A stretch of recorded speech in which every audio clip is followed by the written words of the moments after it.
안녕하십니까, 직돌입니다. 오늘 소개해드릴 책은 앤서입니다.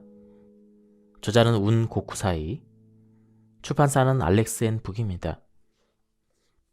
이 책은 절판이 된 책인데요.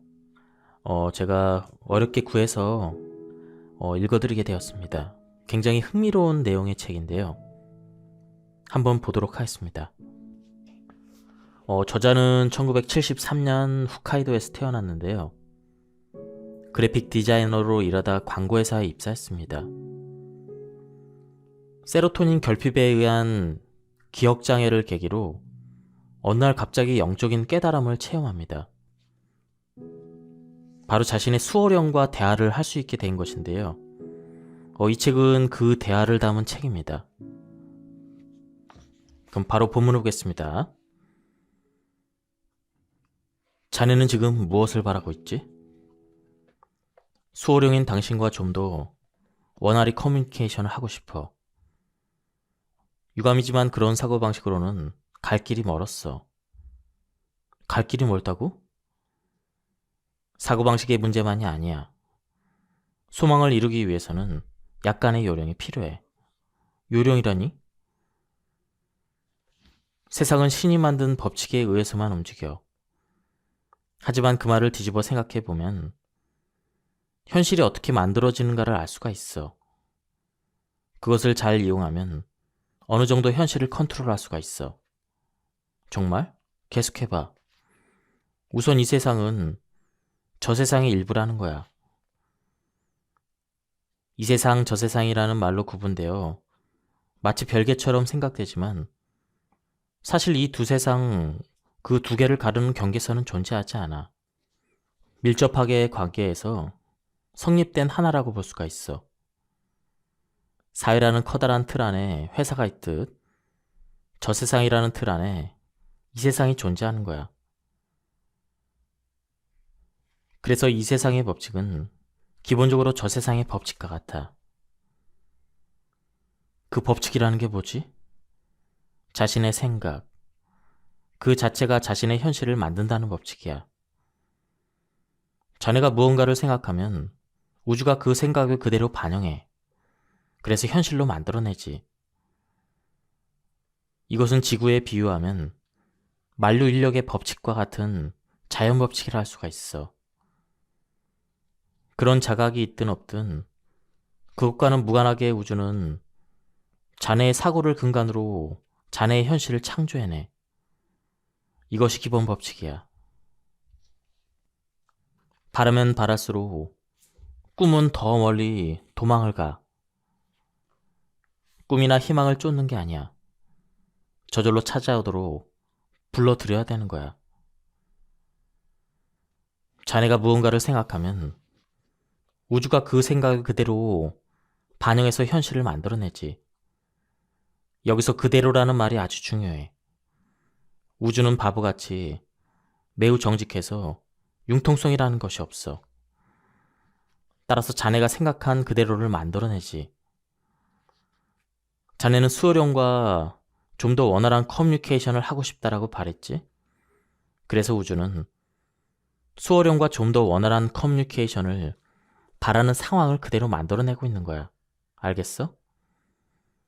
좀 더 원활히 커뮤니케이션을 하고 싶다라는 말 이면에는 지금 나는 원활한 커뮤니케이션을 못하고 있다라는 의미가 내포되어 있는 거야.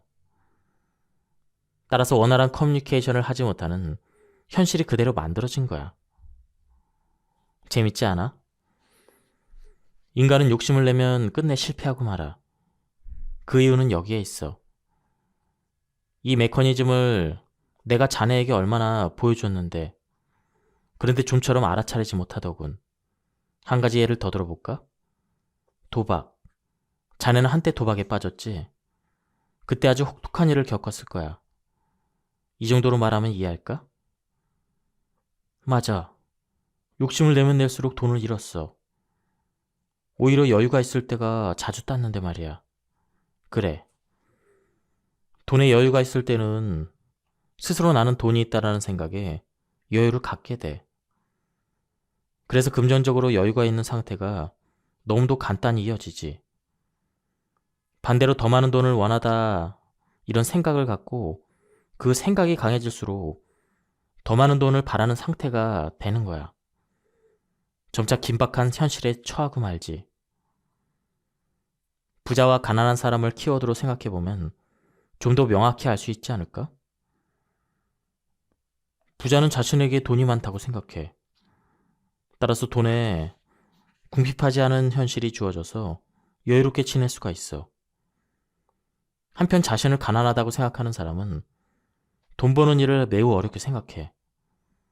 그래서 필사적으로 일하지 않으면 생활도 유지할 수 없는 현실이 주어지는 거야. 그렇구나. 다른 예를 하나 더 들어볼게. 일이라는 관점에서 얘기하는 게 좋겠어. 자네가 일이 즐겁다라고 느낄 때 우주는 즐거운 일을 가져다 줘. 반대로 회사에 가기 싫다라고 생각하면 우주는 문제나 스트레스를 가져다 주지. 따라서 월요일 아침에 언짢은 듯이 오늘부터 다시 회사에 가야 한다라고 생각하는 버릇은 반드시 고치는 게 좋아. 그러니까 쫓는 게 아니라 불러들이는 거라고? 그거 잘 모르겠는데? 그리 어렵게 생각하지 않아도 돼. 유연하고 단순하게 생각해봐. 우주는 자네의 생각을 그대로 실현시켜줘. 그러니까 그 법칙을 거꾸로 이용해야 돼. 지금 수호령과 커뮤니케이션을 하고 있다라고 생각하면 그것으로 충분한 거야. 단 이런 생각은 진심으로 하지 않으면 효과가 없어. 자신에게 거짓말을 할 수는 없으니까. 우주는 지금 수호령과 커뮤니케이션을 하고 있다라는 사고에 대해서 그렇게 생각되는 현실밖에 만들어주지 않아. 그렇다면 처음 질문으로 돌아가 볼까? 자네는 나에게 무엇부터 시작하는 게 좋을까라고 물었어. 그 질문에 대한 나의 대답은 나의 존재를 마음 깊이 인정하라고 느끼는 거야. 그리고 항상 자신의 목소리에 귀를 기울이는 거지. 처음에는 그저 자신의 상상이라고 생각해도 좋아. 진심으로 자신과의 대화를 즐기도록 해봐. 그렇게 함으로써 서서히 내 목소리와 자네 사고의 차이를 이해하게 될 거야. 좀 더 이야기하면 매일 자네가 느끼는 영감이나 느닷없이 찾아오는 깨달음의 대부분은 내 목소리야.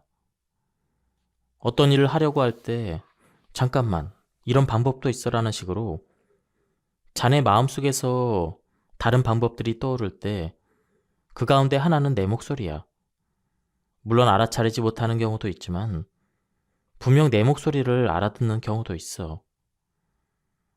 그것에 따를 것인지는 별개의 문제지만 한 가지 덧붙이자면 지금 이야기한 것은 어디까지나 현상계의 얘기라는 거야. 자네가 막연히 느낀 바대로 진실의 세계는 다른 데 있어. 자네가 지금 보고 있는 현실은 모두 환상이야. 오히려 이렇게 나와 대화를 나누고 있는 것이 환각처럼 느껴질 거야. 지금까지 자네가 소름 돋도록 싫어했던 비과학적이고 증명할 수 없는 세계의 이야기니까. 자네가 믿지 못하는 심정을 모르는 것도 아니지만 조금 더 나와 공부해보자고. 그러는 편이 나의 존재를 인정하기 쉬울 테니까. 게다가 공부에는 또 다른 의미가 있어. 노력은 자신을 믿는 힘이 되거든. 욕구를 목표로 변환시킴으로써 자신에게 거짓말하지 않고 꿈에 다가설 수가 있어. 뭐뭐를 원한다는 욕망은 뭐뭐가 부족한 현실을 만들어내. 한편 뭐뭐로 다가간다는 자신감과 확신은 뭐뭐에 다가가는 현실을 불러들여. 꿈은 쫓아서는 안 돼. 저절로 찾아오도록 끌어당겨야 되는 거지. 잠깐, 사람은 역시 죽은 뒤에 다시 태어나는 거야? 그래, 내가 얼마나 많이 말했어. 환생에 대해서 설명하기는 쉽지 않아. 자네가 이대로 다른 누군가로 다시 태어난다는 게 아니야. 어떻게 설명하면 자네가 이해할 수 있을까? 사실 진실을 말하자면 이 세상에는 자네밖에 존재하지 않아. 자네는 지금 자신과 자신 이해가 있다고 생각하지? 그건 착각일 뿐이야. 궁극적으로는 자네밖에 없어. 세상의 모든 것은 바로 자네야. 저 세상에 오면 알게 돼. 저 세상에는 자네가 아주 많아. 따라서 이렇게 말하는 나도 곧 자네야. 수호령인 당신이 나라고? 그래. 어느 차원에서 나는 자네와 하나야. 한시도 자네 곁에서 떨어지지 않고 지켜보고 있어. 나 자신에 관한 것이니까. 자네의 깨달음은 그대로 나의 자각이 되지. 내가 자네라는 것이 대체 어떤 것인지 설명해 볼까? 나는 자네의 전생 중 하나야. 내가 환생해서 자네가 됐지. 따라서 자네는 나고 나는 자네인 셈이야. 이때 주목해야 될 점은 내가 자네로 환생하면서 나의 개성은 잃지 않고 여전히 가지고 있다는 거야. 나는 나인 채로 다른 차원에 존재하는 거지. 이것이 환생의 복잡한 부분이야. 이해가 돼? 저 세상에는 자네의 영혼, 즉 큰 나라는 것이 존재하는데 그것을 검은 점토로 비유해 볼게. 검은 점토의 목표는 자신의 영혼을 새하얗게 만드는 거야. 단, 저 세상에서 영혼을 새하얗게 만드는 일은 낙타가 바늘기로 통과하는 것만큼 어려워. 그래서 저 세상에 있는 것보다 이 세상에 있을 때 영혼을 표백해야 하얗게 변할 확률이 높은 거야. 사실 한 번에 새하얗게 만들면 좋겠지만 저 세상에는 하얗게 변하고자 하는 점토가 많아서 순서를 기다리는 상태야. 이 세상은 물질 세계이기 때문에 태어날 수 있는 영혼의 한계가 발생해. 그래서 저 세상에 있는 검은 점토는 자신의 한 줌만을 이 세상에 보낼 수가 있어. 이 한 줌의 점토가 가지는 사명은 한평생을 걸고 가능한 한 자신을 새하얗게 표백하는 거야. 그 점토가 자신의 역할을 마치고 저 세상에 큰 점토가 있는 곳으로 돌아오면 큰 점토는 검은색에서 조금 회색으로 변하게 되는 거지. 그리고 이러한 환생 작업을 여러 번 거듭하면서 큰 점토는 점차 하얗게 변할 수가 있어. 나는 좀 더 하얘지고 싶어. 그래서 자네가 검은색을 띤 채 저 세상으로 돌아오는 일이 없도록 끊임없이 응원해야 되는 거야. 이것이 수호령이 지닌 역할이고 존재의 이유야. 이 세상은 영혼의 훈련소 같은 거야. 영혼의 훈련소? 좀 전에 저 세상보다 이 세상의 영혼을 새하얗게 바꾸는 더 효율적이라는 곳이라고 말했지. 이 세상은 단기간 집중적으로 효율적으로 영혼을 단련하는 훈련소인 셈이야. 이 훈련소에는 자네가 가진 숙명이나 인생의 장벽 등 영혼을 단련하기 위한 교과 과정이 마련되어 있어. 이 교과 과정은 자네가 이 세상에 태어나기 전에 이미 나와 정한 목표야. 그러니 기본적으로 자신을 뛰어넘을 수 없는 장벽은 없다고 봐도 돼. 게다가 숙명은 저 세상에서 정해진 것이지만 운명은 이 세상에서 얼마든지 바꿀 수가 있어. 앞으로 여러 가지 방법을 동원해서 조언할 생각이야. 근데 좀 전에 이야기로 돌아가서 모든 것이 나라는 이야기가 도대체 무슨 이야기지? 나 이외의 사람은 다 남일 뿐이잖아. 그렇다면 한 가지 물어볼게. 자네는 어디서부터 어디까지가 자신이라고 생각하지? 그러니까 자네가 나라고 말할 때 나와 나 이외의 사이에 있는 경계선 말이야. 그게 뭐라고 생각한다는 거야. 가령 여기에 한 그루의 나무가 있다고 머릿속으로 상상해봐. 그 나무는 어디서부터 어디까지가 나무인 걸까? 나무와 나무 이외를 구분하는 경계선은 어디에 있는 걸까?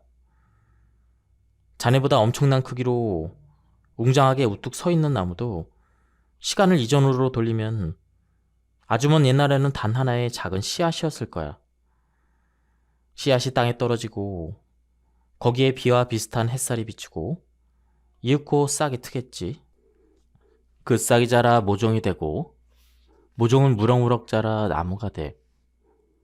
이 당연한 것조차 꼼꼼히 생각해보면 매우 신비스러운 현상이라고 생각하지 않아? 본래 씨앗을 갈아서 안을 들여다봐도 거기에는 줄기도 나뭇가지도 잎사귀도 없는데 말이야. 본래 없던 것이 지금 존재한다. 명칭이나 정의는 인간이 제멋대로 만들어 붙인 것에 불과해. 경계선은 사실이 아니야. 그것은 어디까지나 인간의 머릿속에 있는 이미지의 세계 속에 속하는 거야. 정말 생각해보니 그 말이 맞네. 그렇지? 나무를 인간으로 바꿔서 생각해도 마찬가지야. 자네의 몸은 무엇으로 만들어졌지? 그러니까 아미노산과 단백질. 아니, 내가 말하려는 것은 그런 게 아니야. 자네의 몸은 자네가 지금까지 먹고 마셔온 것으로 만들어졌어. 내가 하고 싶은 것은 자네가 어떻게 해서 무언가에서 분리되어 자신을 정의할 수 있는지 생각하는 거야. 정의할 수가 없지. 여기서부터 여기까지가 나라고는 정의할 수 없는 거야. 예컨대 나와 물이라는 구별은 자네가 그 물을 마셔버린 순간 알 수 없게 되기 때문이야. 왜냐하면 인체의 약 70%는 물이거든. 인체를 원자로 살펴보면 구성 요소로는 산소, 탄소, 수소, 질소, 칼슘, 인 등이 있어. 그 가운데 산소는 전체의 60% 이상을 차지해. 그렇다면 공기 중에 있는 산소와 인체의 산소의 경계는 어디 있을까? 욕조에 몸을 담가봐. 욕조에 손가락 끝만 내밀고 몸을 푹 담가봐. 많은 사람들은 자신에 대해서 A, C, B, C라는 나 이외의 사람이나 사물은 독립해 존재한다고 생각해. 예를 들자면 나는 오른쪽 집게 손가락이고 A씨는 왼쪽 넷째 손가락이고 B씨는 왼쪽 엄지손가락이라고 가정해볼게. 본래 인체라는 하나의 큰 존재지만 오른쪽 집게 손가락, 왼손 넷째 손가락, 왼손 엄지손가락은 구분돼서 독립해서 존재한다고 생각하는 거야. 왜 이런 착각이 생기냐 하면 인식 능력의 한계에 의해서 각각이 연결된 관계라는 사실을 파악하지 못하기 때문이야. 물 위가 인간의 오감으로 인식할 수 있는 영역이고 물 밑은 그 인식 능력을 뛰어넘는 영역이야. 사실은 연결되어 있음에도 불구하고 자신의 인지 능력으로 물 밑이 어떻게 돼 있는지 파악할 수 없는 상태에서는 물 위로 나와 있는 손가락 끝은 마치 독립되어 있는 존재처럼 생각하게 되는 거지. 거기서 만들어진 인식할 수 없다라는 것은 연결되어 있지 않다라는 그 생각이 바로 착각의 발단이야. 나라는 독립적인 존재가 있다. 이런 착각과 믿음을 불교에서는 유신견이라는 단어로 설명하는데 이것은 번뇌 중 하나야. 인간은 수많은 생명이 존재한다고 생각해. 하지만 사실은 그렇지 않아. 자네의 몸을 이루는 세포가 매일같이 끊임없이 변하는 것처럼 길게 자란 손톱을 잘라도 생명은 사라지지 않아. 머리카락을 잘라도 내가 죽었다라고 말하지 않지? 머리카락을 잘라도 자네는 여전히 살아있어. 머리카락의 생명, 손톱의 생명, 내장의 생명, 심장의 생명, 이렇게 나뉘어 존재하는 것이 아니야. 손톱을 자라게 하는 것도, 머리카락을 돋게 하는 것도, 내장을 살리는 것도, 뇌를 이리저리 기능하게 만드는 것도 단 하나의 동일한 생명에 의해서 이루어지고 있어. 그와 마찬가지로 자네를 움직이는 것도, 이웃집 아저씨를 움직이게 하는 것도, 누군가를 움직이는 것도, 동식물을 움직이는 것도, 지구를 움직이는 것도, 태양을 움직이는 것도, 광활한 우주 전체를 움직이는 것도 동일한 생명이야. 생명은 단 하나밖에 없어. 그리고 그 생명 자체가 자네 본래의 모습이야. 자네가 자신의 생명을 소유하고 있는 게 아니야. 생명이 나 자신이지. 그러니까 자네를 살리는 생명과 나를 살리는 생명은 동일한 하나야. 내가 말한 나는 자네라는 것도 모든 것이 자네라는 말도 그런 의미야. 인생은 여행하는 것과 마찬가지야. 자네에게 여행 그 자체를 즐기겠다는 마음이 없는 이상 어디를 가든 무엇을 손에 넣든 조금도 즐거울 리가 없어. 그저 앞다퉈 살아가기만 한다면 아무것도 달라지지 않아. 예컨대 루브르 박물관에 갔다고 가정해볼게. 와, 굉장하다. 감동적이야 라며 기쁨의 눈물을 흘릴 것인지 아니면 아, 시시해. 명작이라고 그러더니 고작 이거야? 일부러 멀리서 기대하며 왔는데 이렇게 불만을 가지고 반항적인 태도를 취할 것인지 결국 자신이 어떻게 받아들이는지에 달려있지 않을까? 여행 중에 자신의 시선을 장대한 것, 아름다운 것, 역사적인 것, 또 그런 장소나 사람들과의 온기가 느껴지는 따스한 교류에 둔다면 여행에서 얻어지는 추억은 긍정적이 될 거야. 틀림없이 프랑스는 역시 아름다운 곳이구나 하는 인상을 뇌리에 아로새길 수가 있겠지. 그렇지만 그 시점을 길바닥에 떨어진 쓰레기, 안전하지 못한 치안, 소동이 벌어진 장소나 자신이 만난 범죄자 등 부정적인 것만을 바라본다면 모처럼 떠난 여행도 전혀 즐겁지 않은 최악의 상황에 놓이고 너무해. 정말 오지 않는 게 나을 뻔했어. 이런 생각을 하게 될 거야. 인생도 마찬가지야. 새로운 환경과 상황이 자네를 행복하게 만들어주는 게 아니야. 자네는 큰 착각을 하고 있어. 자네가 품고 있는 목적지 지향 사고는 지금 부족한 게 무엇인가를 얻음으로써 틀림없이 지금보다 행복해질 수 있다고 생각해. 의욕적으로 보이지만 그 사고방식은 단순히 행복을 미루는 것에 지나지 않아. 지금의 행복을 선택하는 것이 아니라 뭔가를 이룬 날에 행복하자며 스스로를 보류 상태에 놓는 거야. 진심으로 행복을 바라지 않음에도 불구하고 그렇게 되었으면 좋겠다. 이렇게 되길 원한다며 이유와 조건을 달아 행복을 미루고 있는 거지. 알겠어? 행복해지기 위한 순서는 행복한 상황에 놓였기 때문에 행복해지는 게 아니라 행복하기 때문에 행복한 상황이 되는 거야. 자네가 가지고 있는 목적지 지향 사고의 토대는 뭐뭐가 부족하다, 뭐뭐가 없다, 뭐뭐가 아니다라는 현재 상황을 부정하는 마음이야. 인생에서 막다른 골목에 몰릴 때마다 자네가 빠지는 함정 중 하나가 바로 이것이야. 지금 나에게는 뭐뭐가 부족해, 뭐뭐가 없다, 뭐뭐를 할 수가 없다.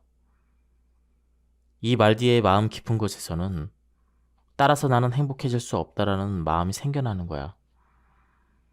예컨대 최근 자네에게 있었던 버릇 중 내게는 재능이 부족해라고 생각하는 것도 있었어. 마지막까지 말하지 않아도 이 말 끝에는 그래서 좋은 회사에 들어갈 수 없어. 따라서 월급이 오르지 않아. 그러니 즐겁지 않아. 고로 행복할 수 없어라는 생각이 뒤따르지. 그런 생각의 버릇이 있기 때문에 좋은 회사에 들어갈 수 없는, 월급이 오르지 않는, 즐겁지 않은, 행복하지 않은 현실이 만들어지는 거야. 그리고 그런 현실이 만들어진 뒤 이번에는 이대로 안 돼라는 생각을 하게 되는 거야. 이 시점에서 안 좋은 현실을 깨닫지만 안 되라고 목청껏 선언함으로써 안 되는 현실은 어떤 개선도 되지 못한 채 그대로 있게 되는 거지.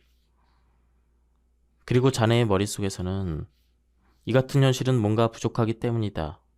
그러니 부족한 것을 손에 넣어야 한다라는 사고를 낳게 되고 결국 제자리로 돌아오고 말아. 생각의 버릇이 만들어내는 무한궤도야. 이 버릇을 고치지 않는 한 아무리 개선된 현실을 손에 넣어도 행복을 맛보지 못하고 여전히 뭔가 부족하다. 좀 더 필요하다. 이런 똑같은 일이 반복되는 거야. 전생이나 내세에 사로잡히지 않고 똑바로 현실을 직시하고 공부할 수 있도록 배려하는 마음에서 기억을 지워버린 거야. 좀 더 실력 있는 학교의 학생이었다면 그 같은 사실도 분명히 이해할 수 있을 테니 굳이 기억을 지울 필요가 없겠지. 그런데 내가 치른 입학시험은 어떤 시험이었지? 출제된 문제는 오직 하나였어. 저 세상에서 실시되는 시험은 어느 학교에 진학하든 어느 회사에 취직을 하든 오직 이 하나의 문제야. 사랑이란 무엇인가? 이 문제. 이 문제에 대해 어떤 답을 했는가에 따라서 영원히 가게 되는 수준이 정해져. 우주에 설립된 이 세상 고등학교의 교육은 자유야. 자유롭게 선을 배우고 말하는 학교가 뭐뭐를 해야만 한다. 뭐뭐를 하지 않으면 안 된다는 식으로 명령하고 강제한다는 것은 넌센스가 아닐까? 학생 자신이 스스로 대답을 이끌어내기 전에 이것은 악이고 이것은 선이다라고 강요하는 셈이니까. 선인들이 남긴 수많은 해답들, 그 해답에 어떻게 이르렀는지 경위도 이해하지 않고 그저 이것이 정답인 것 같다며 통째로 자신의 답을 그대로 옮겨 적는 것은 공부가 아닌 단순의 커닝에 지나지 않아. 커닝은 부정행위야. 커닝이 부정행위라는 판단하는 이유는 그것이 나쁘기 때문이지. 커닝의 어떤 부분이 나쁜 것일까? 다른 누구도 아닌 바로 자신에게 나쁘기 때문이야.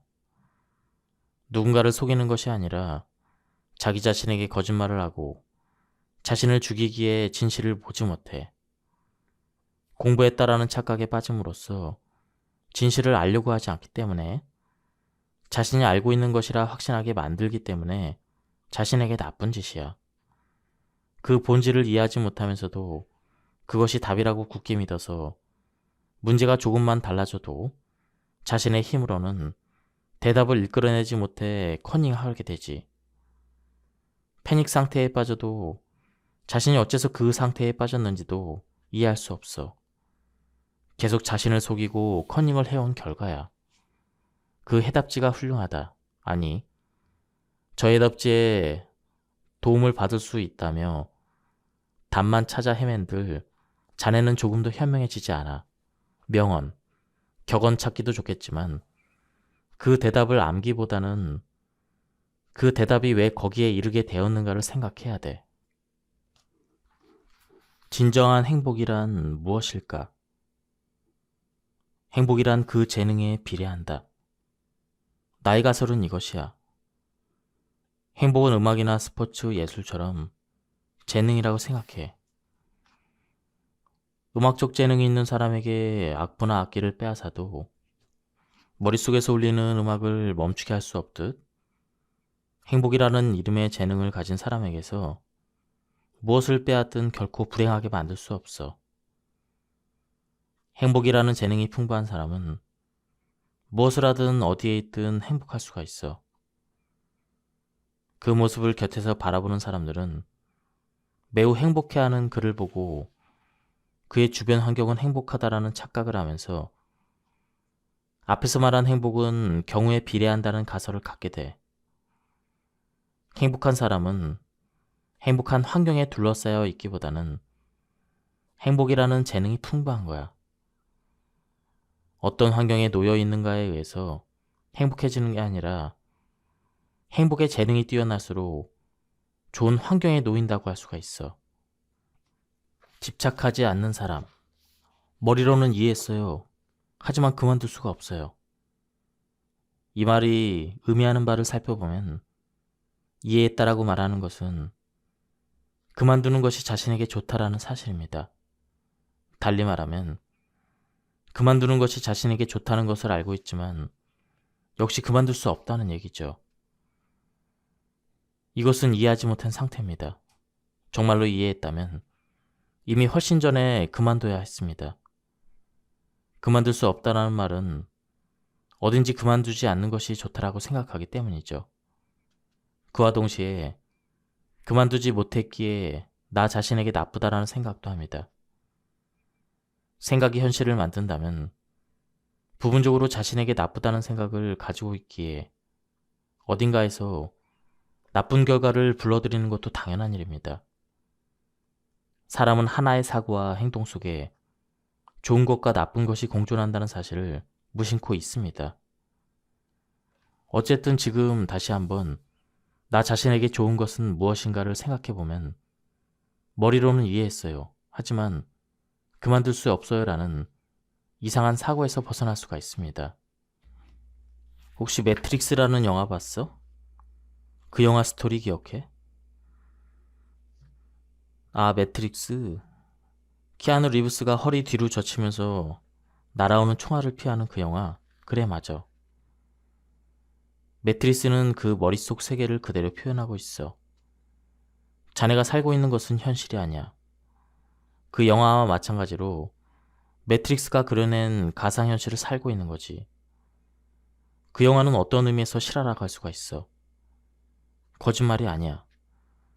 지금 자네는 매트릭스와 연결되어 가상현실을 현실이라 믿고 살고 있어. 자네가 보고 있는 것은 있는 그대로의 세계가 아니야. 유감스럽지만 매트릭스에 의해서 대체된 왜곡된 세계일 뿐이야. 영화 매트릭스 시작 부분에 초록색의 프로그램 언어가 가득 화면이 흐르는 장면이 있지. 잘 생각해봐. 자네 머릿속에 끊임없이 반복되는 혼잣말이 그 장면과 같지 않아? 한시도 쉬지 않고 계속해서 흐르는 언어의 홍수 말이야. 자네가 존재하는 것은 지금 이곳이야. 지금 자네가 한 행동은 눈을 감고 여기 앉아서 있는 거야.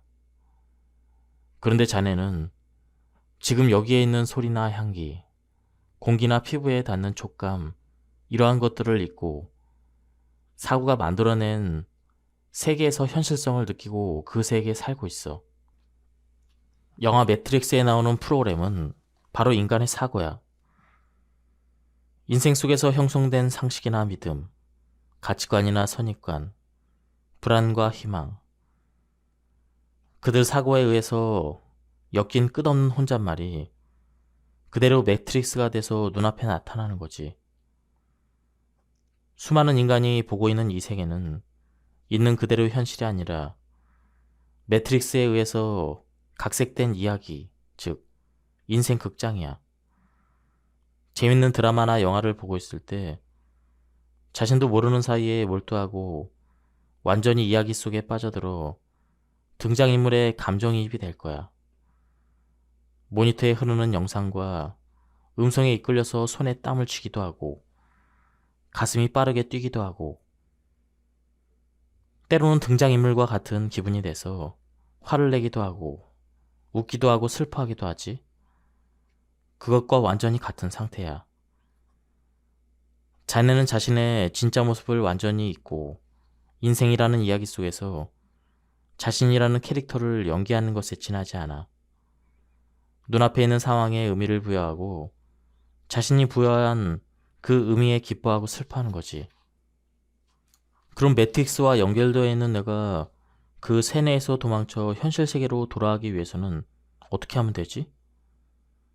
고통에서 벗어나 진정한 행복을 느끼기 위해서는 어떻게 하면 좋을까? 아무것도 하지 마. 뭐라고? 아무것도 하지 마.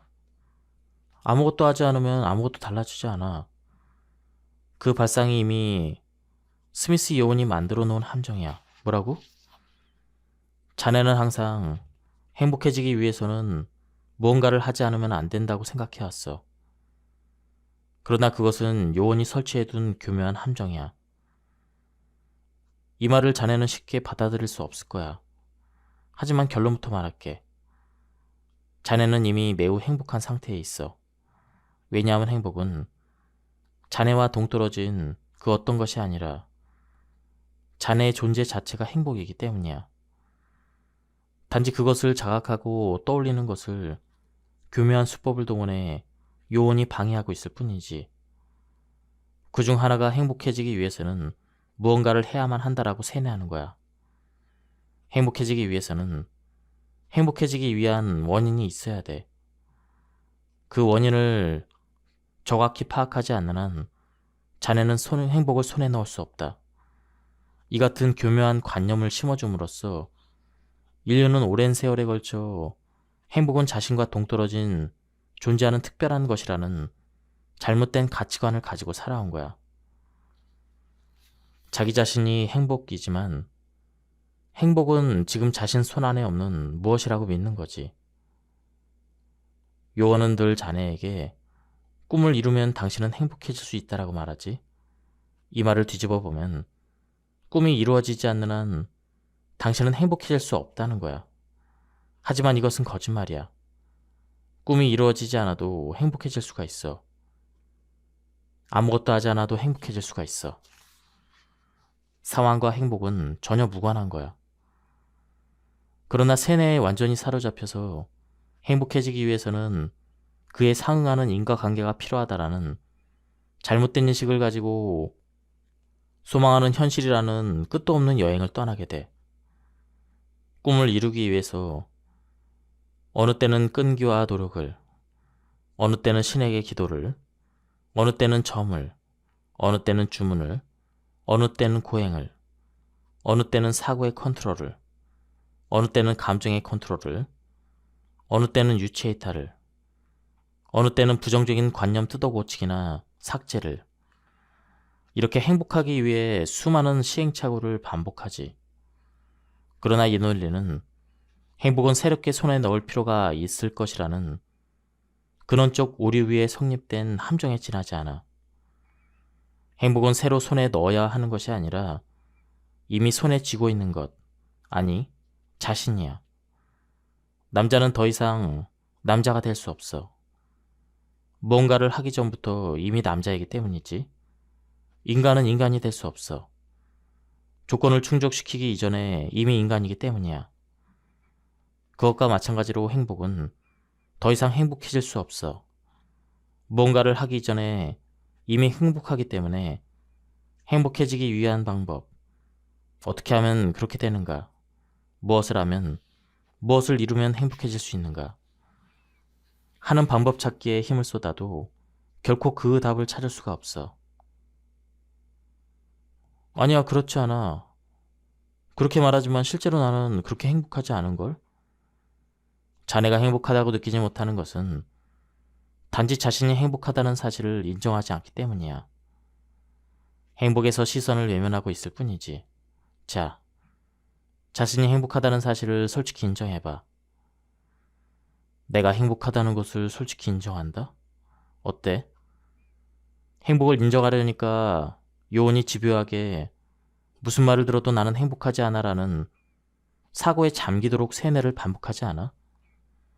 자신이 얼마나 행복하지 않은가에 대한 이유를 찾고 자신의 불행을 지속시키기 위해 필사적이 되어 있는 자신이 느껴지지 않아? 분명히 있어. 행복하지 않은 이유를 찾는 나. 상황과 행복은 관련이 없다. 이 사실을 깨달을 수만 있다면 자네의 인생관을 바닥부터 뒤집을 수가 있어. 자네는 이미 오래전부터 자신이 행복하다는 사실을 스스로 인정하지 않았어. 요원에게 세뇌를 당해 나 자신은 행복을 느낄 자격이 없다. 행복을 선택해야만 한다고 생각하는 거야. 인생을 불행에 묶어두는 것이 요원의 존재 이유니까. 행복은 선택받은 사람에게만 찾아오는 특별한 것. 행복은 노력으로 얻을 수 없는 특별한 것이라고 마음에 깊이 믿는 거지. 매일 머릿속을 끊임없이 흐르는 사고는 요원이 세뇌한 것들이야. 꿈이 이루어지면 당신은 행복해질 수가 있다. 자, 그러니 힘을 내라. 조건이 채워지지 않는 한 당신은 행복해질 수 없다. 이렇게 우리 인간은 오랜 세월 행복해지기 위한 조건을 끊임없이 찾아 헤맸어. 그러나 아무리 찾아도 그 조건을 발견할 수가 없어. 자네 눈앞에 있는 것은 항상 꿈이 좀처럼 이루어지지 않는 고통과 손에 넣어도 어느샌가 사라져버리는 한순간의 쾌락이고, 머릿속에 반복되는 것은 행복해질 수 없는 이유뿐이니까. 신은 틀림없이 이렇게 말할 거야. 안심해도 돼. 보복 같은 것은 하지 않을 테니. 나는 신이야. 자네를 사랑해. 자네를 괴롭히는 짓은 안 해. 자, 지금 당장 행복해져도 돼. 인생을 즐겨도 돼. 자네가 지금까지 머릿속에 그려온 것은 행복할 수 없는 이유가 아니라 행복해지지 않는 이유였어. 자네가 자신을 받아들일 준비가 되어 있다면 나는 자네의 상상을 훌쩍 뛰어넘을 선물을 준비하지. 하지만 물론 자네가 싫다고 하면 억지로 강요하지 않겠어. 어때? 내 말을 믿어보겠나? 아니면 여전히 요원의 감시 아래 살아가겠나? 이렇게 신은 말할 거야. 예, 지금까지 이 책에 대한 리뷰를 모두 마쳤습니다. 이 책은 절판이 돼서 구하기가 좀 힘든 책인데요. 내용이 굉장히 좋았습니다. 예, 오늘도 즐거운 하루 되시길 바랍니다. 여기서 마치겠습니다. 감사합니다. 안녕하십니까, 책돌입니다. 오늘 소개해드릴 책은 앤서입니다. 저자는 운 고쿠사이, 출판사는 알렉스 앤 북입니다. 이 책은 절판이 된 책인데요. 제가 어렵게 구해서 읽어드리게 되었습니다. 굉장히 흥미로운 내용의 책인데요. 한번 보도록 하겠습니다. 저자는 1973년 홋카이도에서 태어났는데요. 그래픽 디자이너로 일하다 광고회사에 입사했습니다. 세로토닌 결핍에 의한 기억장애를 계기로 어느 날 갑자기 영적인 깨달음을 체험합니다. 바로 자신의 수호령과 대화를 할 수 있게 된 것인데요. 이 책은 그 대화를 담은 책입니다. 그럼 바로 본문을 보겠습니다. 자네는 지금 무엇을 바라고 있지? 수호령인 당신과 좀 더 원활히 커뮤니케이션을 하고 싶어. 유감이지만 그런 사고방식으로는 갈 길이 멀었어. 갈 길이 멀다고? 사고방식의 문제만이 아니야. 소망을 이루기 위해서는 약간의 요령이 필요해. 요령이라니? 세상은 신이 만든 법칙에 의해서만 움직여. 하지만 그 말을 뒤집어 생각해보면 현실이 어떻게 만들어지는가를 알 수가 있어. 그것을 잘 이용하면 어느 정도 현실을 컨트롤할 수가 있어. 정말? 계속해봐. 우선 이 세상은 저 세상의 일부라는 거야. 이 세상, 저 세상이라는 말로 구분되어 마치 별개처럼 생각되지만 사실 이 두 세상, 그 두 개를 가르는 경계선은 존재하지 않아. 밀접하게 관계에서 성립된 하나라고 볼 수가 있어. 사회라는 커다란 틀 안에 회사가 있듯 저 세상이라는 틀 안에 이 세상이 존재하는 거야. 그래서 이 세상의 법칙은 기본적으로 저 세상의 법칙과 같아. 그 법칙이라는 게 뭐지? 자신의 생각, 그 자체가 자신의 현실을 만든다는 법칙이야. 자네가 무언가를 생각하면 우주가 그 생각을 그대로 반영해. 그래서 현실로 만들어내지. 이것은 지구에 비유하면 만류 인력의 법칙과 같은 자연 법칙이라 할 수가 있어. 그런 자각이 있든 없든 그것과는 무관하게 우주는 자네의 사고를 근간으로 자네의 현실을 창조해내. 이것이 기본 법칙이야. 바라면 바랄수록 꿈은 더 멀리 도망을 가. 꿈이나 희망을 쫓는 게 아니야. 저절로 찾아오도록 불러들여야 되는 거야.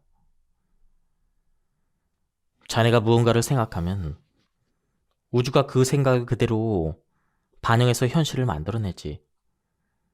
여기서 그대로라는 말이 아주 중요해. 우주는 바보같이 매우 정직해서 융통성이라는 것이 없어. 따라서 자네가 생각한 그대로를 만들어내지. 자네는 수호령과 좀 더 원활한 커뮤니케이션을 하고 싶다라고 바랬지? 그래서 우주는 수호령과 좀 더 원활한 커뮤니케이션을 바라는 상황을 그대로 만들어내고 있는 거야. 알겠어?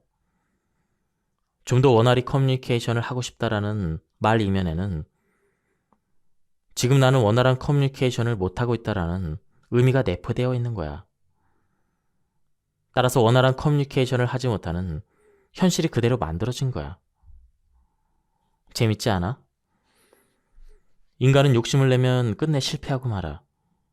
그 이유는 여기에 있어. 이 메커니즘을 내가 자네에게 얼마나 보여줬는데, 그런데 좀처럼 알아차리지 못하더군. 한 가지 예를 더 들어볼까? 도박. 자네는 한때 도박에 빠졌지? 그때 아주 혹독한 일을 겪었을 거야. 이 정도로 말하면 이해할까? 맞아. 욕심을 내면 낼수록 돈을 잃었어. 오히려 여유가 있을 때가 자주 땄는데 말이야. 그래. 돈에 여유가 있을 때는 스스로 나는 돈이 있다라는 생각에 여유를 갖게 돼. 그래서 금전적으로 여유가 있는 상태가 너무도 간단히 이어지지. 반대로 더 많은 돈을 원하다 이런 생각을 갖고 그 생각이 강해질수록 더 많은 돈을 바라는 상태가 되는 거야. 점차 긴박한 현실에 처하고 말지. 부자와 가난한 사람을 키워드로 생각해보면 좀 더 명확히 알 수 있지 않을까? 부자는 자신에게 돈이 많다고 생각해. 따라서 돈에 궁핍하지 않은 현실이 주어져서 여유롭게 지낼 수가 있어. 한편 자신을 가난하다고 생각하는 사람은 돈 버는 일을 매우 어렵게 생각해. 그래서 필사적으로 일하지 않으면 생활도 유지할 수 없는 현실이 주어지는 거야. 그렇구나. 다른 예를 하나 더 들어볼게. 일이라는 관점에서 얘기하는 게 좋겠어. 자네가 일이 즐겁다라고 느낄 때 우주는 즐거운 일을 가져다 줘. 반대로 회사에 가기 싫다라고 생각하면 우주는 문제나 스트레스를 가져다 주지. 따라서 월요일 아침에 언짢은 듯이 오늘부터 다시 회사에 가야 한다라고 생각하는 버릇은 반드시 고치는 게 좋아. 그러니까 쫓는 게 아니라 불러들이는 거라고? 그거 잘 모르겠는데? 그리 어렵게 생각하지 않아도 돼. 유연하고 단순하게 생각해봐. 우주는 자네의 생각을 그대로 실현시켜줘. 그러니까 그 법칙을 거꾸로 이용해야 돼. 지금 수호령과 커뮤니케이션을 하고 있다라고 생각하면 그것으로 충분한 거야. 단 이런 생각은 진심으로 하지 않으면 효과가 없어. 자신에게 거짓말을 할 수는 없으니까. 우주는 지금 수호령과 커뮤니케이션을 하고 있다라는 사고에 대해서 그렇게 생각되는 현실밖에 만들어주지 않아. 그렇다면 처음 질문으로 돌아가 볼까? 자네는 나에게 무엇부터 시작하는 게 좋을까라고 물었어. 그 질문에 대한 나의 대답은 나의 존재를 마음 깊이 인정하라고 느끼는 거야. 그리고 항상 자신의 목소리에 귀를 기울이는 거지. 처음에는 그저 자신의 상상이라고 생각해도 좋아. 진심으로 자신과의 대화를 즐기도록 해봐. 그렇게 함으로써 서서히 내 목소리와 자네 사고의 차이를 이해하게 될 거야. 좀 더 이야기하면 매일 자네가 느끼는 영감이나 느닷없이 찾아오는 깨달음의 대부분은 내 목소리야. 어떤 일을 하려고 할 때 잠깐만 이런 방법도 있어라는 식으로 자네 마음속에서 다른 방법들이 떠오를 때 그 가운데 하나는 내 목소리야. 물론 알아차리지 못하는 경우도 있지만 분명 내 목소리를 알아듣는 경우도 있어. 그것에 따를 것인지는 별개의 문제지만 한 가지 덧붙이자면 지금 이야기한 것은 어디까지나 현상계의 얘기라는 거야. 자네가 막연히 느낀 바대로 진실의 세계는 다른 데 있어. 자네가 지금 보고 있는 현실은 모두 환상이야. 오히려 이렇게 나와 대화를 나누고 있는 것이 환각처럼 느껴질 거야. 지금까지 자네가 소름 돋도록 싫어했던 비과학적이고 증명할 수 없는 세계의 이야기니까. 자네가 믿지 못하는 심정을 모르는 것도 아니지만 조금 더 나와 공부해보자고. 그러는 편이 나의 존재를 인정하기 쉬울 테니까. 게다가 공부에는 또 다른 의미가 있어. 노력은 자신을 믿는 힘이 되거든. 욕구를 목표로 변환시킴으로써 자신에게 거짓말하지 않고 꿈에 다가설 수가 있어. 뭐뭐를 원한다는 욕망은 뭐뭐가 부족한 현실을 만들어내. 한편 뭐뭐로 다가간다는 자신감과 확신은 뭐뭐에 다가가는 현실을 불러들여. 꿈은 쫓아서는 안 돼. 저절로 찾아오도록 끌어당겨야 되는 거지. 잠깐, 사람은 역시 죽은 뒤에 다시 태어나는 거야? 그래, 내가 얼마나 많이 말했어. 환생에 대해서 설명하기는 쉽지 않아. 자네가 이대로 다른 누군가로 다시 태어난다는 게 아니야. 어떻게 설명하면 자네가 이해할 수 있을까? 사실 진실을 말하자면 이 세상에는 자네밖에 존재하지 않아. 자네는 지금 자신과 자신 이해가 있다고 생각하지? 그건 착각일 뿐이야. 궁극적으로는 자네밖에 없어. 세상의 모든 것은 바로 자네야. 저 세상에 오면 알게 돼. 저 세상에는 자네가 아주 많아. 따라서 이렇게 말하는 나도 곧 자네야. 수호령인 당신이 나라고? 그래. 어느 차원에서 나는 자네와 하나야. 한시도 자네 곁에서 떨어지지 않고 지켜보고 있어. 나 자신에 관한 것이니까. 자네의 깨달음은 그대로 나의 자각이 되지. 내가 자네라는 것이 대체 어떤 것인지 설명해 볼까? 나는 자네의 전생 중 하나야. 내가 환생해서 자네가 됐지. 따라서 자네는 나고 나는 자네인 셈이야. 이때 주목해야 될 점은 내가 자네로 환생하면서 나의 개성은 잃지 않고 여전히 가지고 있다는 거야. 나는 나인 채로 다른 차원에 존재하는 거지. 이것이 환생의 복잡한 부분이야. 이해가 돼? 저 세상에는 자네의 영혼, 즉 큰 나라는 것이 존재하는데 그것을 검은 점토로 비유해볼게. 검은 점토의 목표는 자신의 영혼을 새하얗게 만드는 거야. 단, 저 세상에서 영혼을 새하얗게 만드는 일은 낙타가 바늘기로 통과하는 것만큼 어려워. 그래서 저 세상에 있는 것보다 이 세상에 있을 때 영혼을 표백해야 하얗게 변할 확률이 높은 거야. 사실 한 번에 새하얗게 만들면 좋겠지만 저 세상에는 하얗게 변하고자 하는 점토가 많아서 순서를 기다리는 상태야. 이 세상은 물질 세계이기 때문에 태어날 수 있는 영혼의 한계가 발생해. 그래서 저 세상에 있는 검은 점토는 자신의 한 줌만을 이 세상에 보낼 수가 있어. 이 한 줌의 점토가 가지는 사명은 한평생을 걸고 가능한 한 자신을 새하얗게 표백하는 거야. 그 점토가 자신의 역할을 마치고 저 세상에 큰 점토가 있는 곳으로 돌아오면 큰 점토는 검은색에서 조금 회색으로 변하게 되는 거지. 그리고 이러한 환생 작업을 여러 번 거듭하면서 큰 점토는 점차 하얗게 변할 수가 있어. 나는 좀 더 하얘지고 싶어. 그래서 자네가 검은색을 띤 채 저 세상으로 돌아오는 일이 없도록 끊임없이 응원해야 되는 거야. 이것이 수호령이 지닌 역할이고 존재의 이유야.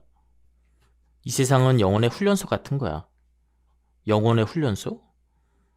좀 전에 저 세상보다 이 세상의 영혼을 새하얗게 바꾸는 더 효율적이라는 곳이라고 말했지. 이 세상은 단기간 집중적으로 효율적으로 영혼을 단련하는 훈련소인 셈이야. 이 훈련소에는 자네가 가진 숙명이나 인생의 장벽 등 영혼을 단련하기 위한 교과 과정이 마련되어 있어. 이 교과 과정은 자네가 이 세상에 태어나기 전에 이미 나와 정한 목표야. 그러니 기본적으로 자신을 뛰어넘을 수 없는 장벽은 없다고 봐도 돼. 게다가 숙명은 저 세상에서 정해진 것이지만 운명은 이 세상에서 얼마든지 바꿀 수가 있어. 앞으로 여러 가지 방법을 동원해서 조언할 생각이야. 근데 좀 전에 이야기로 돌아가서 모든 것이 나라는 이야기가 도대체 무슨 이야기지? 나 이외의 사람은 다 남일 뿐이잖아. 그렇다면 한 가지 물어볼게. 자네는 어디서부터 어디까지가 자신이라고 생각하지? 그러니까 자네가 나라고 말할 때 나와 나 이외의 사이에 있는 경계선 말이야. 그게 뭐라고 생각한다는 거야. 가령 여기에 한 그루의 나무가 있다고 머릿속으로 상상해봐. 그 나무는 어디서부터 어디까지가 나무인 걸까? 나무와 나무 이외를 구분하는 경계선은 어디에 있는 걸까? 자네보다 엄청난 크기로 웅장하게 우뚝 서 있는 나무도 시간을 이전으로 돌리면 아주 먼 옛날에는 단 하나의 작은 씨앗이었을 거야. 씨앗이 땅에 떨어지고 거기에 비와 비슷한 햇살이 비추고 이윽고 싹이 트겠지. 그 싹이 자라 모종이 되고 모종은 무럭무럭 자라 나무가 돼. 이 당연한 것조차 꼼꼼히 생각해보면 매우 신비스러운 현상이라고 생각하지 않아? 본래 씨앗을 갈아서 안을 들여다봐도 거기에는 줄기도 나뭇가지도 잎사귀도 없는데 말이야. 본래 없던 것이 지금 존재한다. 명칭이나 정의는 인간이 제멋대로 만들어 붙인 것에 불과해. 경계선은 사실이 아니야. 그것은 어디까지나 인간의 머릿속에 있는 이미지의 세계 속에 속하는 거야. 정말 생각해보니 그 말이 맞네. 그렇지? 나무를 인간으로 바꿔서 생각해도 마찬가지야. 자네의 몸은 무엇으로 만들어졌지? 그러니까 아미노산과 단백질. 아니, 내가 말하려는 것은 그런 게 아니야. 자네의 몸은 자네가 지금까지 먹고 마셔온 것으로 만들어졌어. 내가 하고 싶은 것은 자네가 어떻게 해서 무언가에서 분리되어 자신을 정의할 수 있는지 생각하는 거야. 정의할 수가 없지. 여기서부터 여기까지가 나라고는 정의할 수 없는 거야. 예컨대 나와 물이라는 구별은 자네가 그 물을 마셔버린 순간 알 수 없게 되기 때문이야. 왜냐하면 인체의 약 70%는 물이거든. 인체를 원자로 살펴보면 구성 요소로는 산소, 탄소, 수소, 질소, 칼슘, 인 등이 있어. 그 가운데 산소는 전체의 60% 이상을 차지해. 그렇다면 공기 중에 있는 산소와 인체의 산소의 경계는 어디 있을까? 욕조에 몸을 담가봐. 욕조에 손가락 끝만 내밀고 몸을 푹 담가봐. 많은 사람들은 자신에 대해서 A, C, B, C라는 나 이외의 사람이나 사물은 독립해 존재한다고 생각해. 예를 들자면 나는 오른쪽 집게 손가락이고 A씨는 왼쪽 넷째 손가락이고 B씨는 왼쪽 엄지손가락이라고 가정해볼게. 본래 인체라는 하나의 큰 존재지만 오른쪽 집게 손가락, 왼손 넷째 손가락, 왼손 엄지손가락은 구분돼서 독립해서 존재한다고 생각하는 거야. 왜 이런 착각이 생기냐 하면 인식 능력의 한계에 의해서 각각이 연결된 관계라는 사실을 파악하지 못하기 때문이야. 물 위가 인간의 오감으로 인식할 수 있는 영역이고 물 밑은 그 인식 능력을 뛰어넘는 영역이야. 사실은 연결되어 있음에도 불구하고 자신의 인지 능력으로 물 밑이 어떻게 돼 있는지 파악할 수 없는 상태에서는 물 위로 나와 있는 손가락 끝은 마치 독립되어 있는 존재처럼 생각하게 되는 거지. 거기서 만들어진 인식할 수 없다라는 것은 연결되어 있지 않다라는 그 생각이 바로 착각의 발단이야. 나라는 독립적인 존재가 있다. 이런 착각과 믿음을 불교에서는 유신견이라는 단어로 설명하는데 이것은 번뇌 중 하나야. 인간은 수많은 생명이 존재한다고 생각해. 하지만 사실은 그렇지 않아. 자네의 몸을 이루는 세포가 매일같이 끊임없이 변하는 것처럼 길게 자란 손톱을 잘라도 생명은 사라지지 않아. 머리카락을 잘라도 내가 죽었다라고 말하지 않지? 머리카락을 잘라도 자네는 여전히 살아있어. 머리카락의 생명, 손톱의 생명, 내장의 생명, 심장의 생명, 이렇게 나뉘어 존재하는 것이 아니야. 손톱을 자라게 하는 것도, 머리카락을 돋게 하는 것도, 내장을 살리는 것도, 뇌를 이리저리 기능하게 만드는 것도 단 하나의 동일한 생명에 의해서 이루어지고 있어. 그와 마찬가지로 자네를 움직이는 것도, 이웃집 아저씨를 움직이게 하는 것도, 누군가를 움직이는 것도, 동식물을 움직이는 것도, 지구를 움직이는 것도, 태양을 움직이는 것도, 광활한 우주 전체를 움직이는 것도 동일한 생명이야. 생명은 단 하나밖에 없어. 그리고 그 생명 자체가 자네 본래의 모습이야. 자네가 자신의 생명을 소유하고 있는 게 아니야. 생명이 나 자신이지. 그러니까 자네를 살리는 생명과 나를 살리는 생명은 동일한 하나야. 내가 말한 나는 자네라는 것도, 모든 것이 자네라는 말도 그런 의미야. 인생은 여행하는 것과 마찬가지야.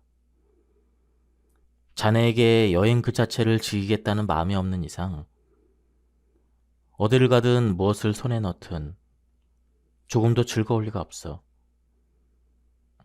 그저 앞다퉈 살아가기만 한다면 아무것도 달라지지 않아. 예컨대 루브르 박물관에 갔다고 가정해볼게. 와, 굉장하다. 감동적이야 라며 기쁨의 눈물을 흘릴 것인지, 아니면 아, 시시해. 명작이라고 그러더니 고작 이거야? 일부러 멀리서 기대하며 왔는데, 이렇게 불만을 가지고 반항적인 태도를 취할 것인지, 결국 자신이 어떻게 받아들이는지에 달려있지 않을까? 여행 중에 자신의 시선을 장대한 것, 아름다운 것, 역사적인 것, 또 그런 장소나 사람들과의 온기가 느껴지는 따스한 교류에 둔다면 여행에서 얻어지는 추억은 긍정적이 될 거야. 틀림없이 프랑스는 역시 아름다운 곳이구나 하는 인상을 뇌리에 아로새길 수가 있겠지. 그렇지만 그 시점을 길바닥에 떨어진 쓰레기, 안전하지 못한 치안, 소동이 벌어진 장소나 자신이 만난 범죄자 등 부정적인 것만을 바라본다면 모처럼 떠난 여행도 전혀 즐겁지 않은 최악의 상황에 놓이고 너무해, 정말 오지 않는 게 나을 뻔했어, 이런 생각을 하게 될 거야. 인생도 마찬가지야. 새로운 환경과 상황이 자네를 행복하게 만들어주는 게 아니야. 자네는 큰 착각을 하고 있어. 자네가 품고 있는 목적지 지향 사고는 지금 부족한 게 무엇인가를 얻음으로써 틀림없이 지금보다 행복해질 수 있다고 생각해. 의욕적으로 보이지만 그 사고방식은 단순히 행복을 미루는 것에 지나지 않아. 지금의 행복을 선택하는 것이 아니라 뭔가를 이룬 날에 행복하자며 스스로를 보류 상태에 놓는 거야. 진심으로 행복을 바라지 않음에도 불구하고 그렇게 되었으면 좋겠다, 이렇게 되길 원한다며 이유와 조건을 달아 행복을 미루고 있는 거지. 알겠어? 행복해지기 위한 순서는 행복한 상황에 놓였기 때문에 행복해지는 게 아니라 행복하기 때문에 행복한 상황이 되는 거야. 자네가 가지고 있는 목적지 지향 사고의 토대는 뭐뭐가 부족하다, 뭐뭐가 없다, 뭐뭐가 아니다라는 현재 상황을 부정하는 마음이야. 인생에서 막다른 골목에 몰릴 때마다 자네가 빠지는 함정 중 하나가 바로 이것이야. 지금 나에게는 뭐뭐가 부족해, 뭐뭐가 없다, 뭐뭐를 할 수가 없다. 이 말 뒤에 마음 깊은 곳에서는 따라서 나는 행복해질 수 없다라는 마음이 생겨나는 거야. 예컨대 최근 자네에게 있었던 버릇 중 내게는 재능이 부족해라고 생각하는 것도 있었어.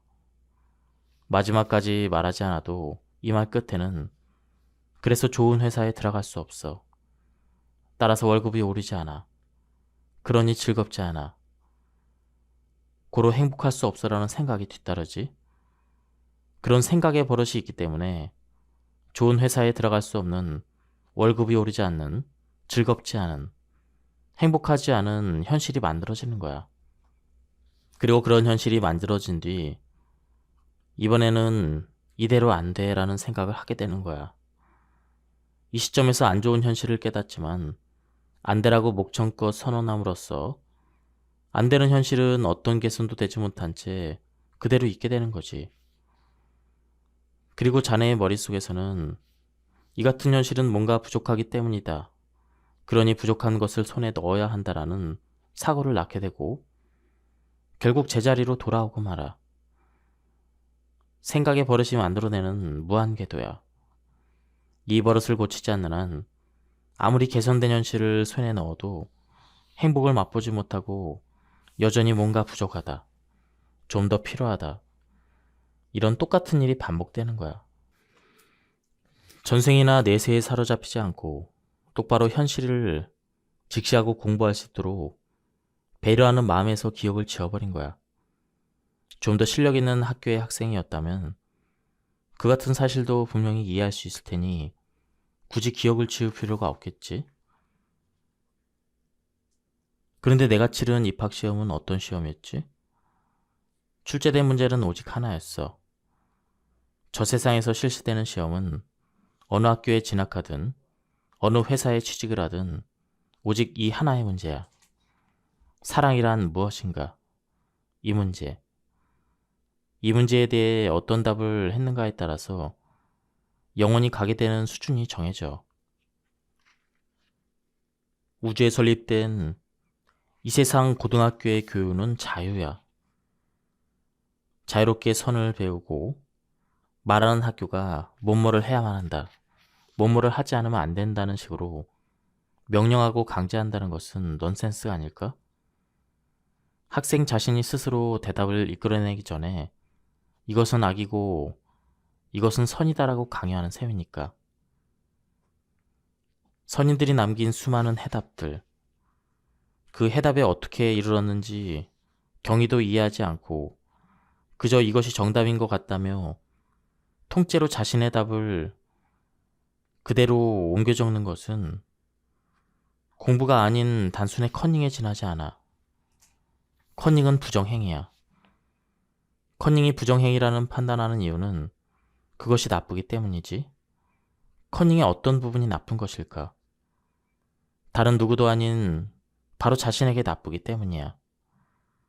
누군가를 속이는 것이 아니라 자기 자신에게 거짓말을 하고 자신을 죽이기에 진실을 보지 못해. 공부했다라는 착각에 빠짐으로써 진실을 알려고 하지 않기 때문에, 자신이 알고 있는 것이라 확신하게 만들기 때문에 자신에게 나쁜 짓이야. 그 본질을 이해하지 못하면서도 그것이 답이라고 굳게 믿어서 문제가 조금만 달라져도 자신의 힘으로는 대답을 이끌어내지 못해 커닝하게 되지. 패닉 상태에 빠져도 자신이 어째서 그 상태에 빠졌는지도 이해할 수 없어.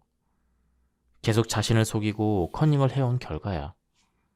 그 해답지가 훌륭하다. 아니, 저 해답지에 도움을 받을 수 있다며 답만 찾아 헤맨들 자네는 조금도 현명해지지 않아. 명언, 격언 찾기도 좋겠지만 그 대답을 암기보다는 그 대답이 왜 거기에 이르게 되었는가를 생각해야 돼. 진정한 행복이란 무엇일까? 행복이란 그 재능에 비례한다. 나의 가설은 이것이야. 행복은 음악이나 스포츠, 예술처럼 재능이라고 생각해. 음악적 재능이 있는 사람에게 악보나 악기를 빼앗아도 머릿속에서 울리는 음악을 멈추게 할 수 없듯, 행복이라는 이름의 재능을 가진 사람에게서 무엇을 빼앗든 결코 불행하게 만들 수 없어. 행복이라는 재능이 풍부한 사람은 무엇을 하든 어디에 있든 행복할 수가 있어. 그 모습을 곁에서 바라보는 사람들은 매우 행복해하는 그를 보고 그의 주변 환경은 행복하다라는 착각을 하면서 앞에서 말한 행복은 경우에 비례한다는 가설을 갖게 돼. 행복한 사람은 행복한 환경에 둘러싸여 있기보다는 행복이라는 재능이 풍부한 거야. 어떤 환경에 놓여 있는가에 의해서 행복해지는 게 아니라 행복의 재능이 뛰어날수록 좋은 환경에 놓인다고 할 수가 있어. 집착하지 않는 사람. 머리로는 이해했어요. 하지만 그만둘 수가 없어요. 이 말이 의미하는 바를 살펴보면 이해했다라고 말하는 것은 그만두는 것이 자신에게 좋다라는 사실입니다. 달리 말하면 그만두는 것이 자신에게 좋다는 것을 알고 있지만 역시 그만둘 수 없다는 얘기죠. 이것은 이해하지 못한 상태입니다. 정말로 이해했다면 이미 훨씬 전에 그만둬야 했습니다. 그만둘 수 없다는 말은 어딘지 그만두지 않는 것이 좋다라고 생각하기 때문이죠. 그와 동시에 그만두지 못했기에 나 자신에게 나쁘다라는 생각도 합니다. 생각이 현실을 만든다면 부분적으로 자신에게 나쁘다는 생각을 가지고 있기에 어딘가에서 나쁜 결과를 불러들이는 것도 당연한 일입니다. 사람은 하나의 사고와 행동 속에 좋은 것과 나쁜 것이 공존한다는 사실을 무심코 있습니다. 어쨌든 지금 다시 한번 나 자신에게 좋은 것은 무엇인가를 생각해보면 머리로는 이해했어요. 하지만 그만둘 수 없어요라는 이상한 사고에서 벗어날 수가 있습니다. 혹시 매트릭스라는 영화 봤어? 그 영화 스토리 기억해? 아, 매트릭스. 키아누 리브스가 허리 뒤로 젖히면서 날아오는 총알을 피하는 그 영화. 그래, 맞아. 매트릭스는 그 머릿속 세계를 그대로 표현하고 있어. 자네가 살고 있는 것은 현실이 아니야. 그 영화와 마찬가지로 매트릭스가 그려낸 가상현실을 살고 있는 거지. 그 영화는 어떤 의미에서 실화라고 할 수가 있어. 거짓말이 아니야. 지금 자네는 매트릭스와 연결되어 가상현실을 현실이라 믿고 살고 있어. 자네가 보고 있는 것은 있는 그대로의 세계가 아니야. 유감스럽지만 매트릭스에 의해서 대체된 왜곡된 세계일 뿐이야. 영화 매트릭스 시작 부분에 초록색의 프로그램 언어가 가득 화면이 흐르는 장면이 있지. 잘 생각해봐. 자네 머릿속에 끊임없이 반복되는 혼잣말이 그 장면과 같지 않아? 한시도 쉬지 않고 계속해서 흐르는 언어의 홍수 말이야. 자네가 존재하는 것은 지금 이곳이야. 지금 자네가 한 행동은 눈을 감고 여기 앉아서 있는 거야. 그런데 자네는 지금 여기에 있는 소리나 향기, 공기나 피부에 닿는 촉감, 이러한 것들을 잊고 사고가 만들어낸 세계에서 현실성을 느끼고 그 세계에 살고 있어. 영화 매트릭스에 나오는 프로그램은 바로 인간의 사고야.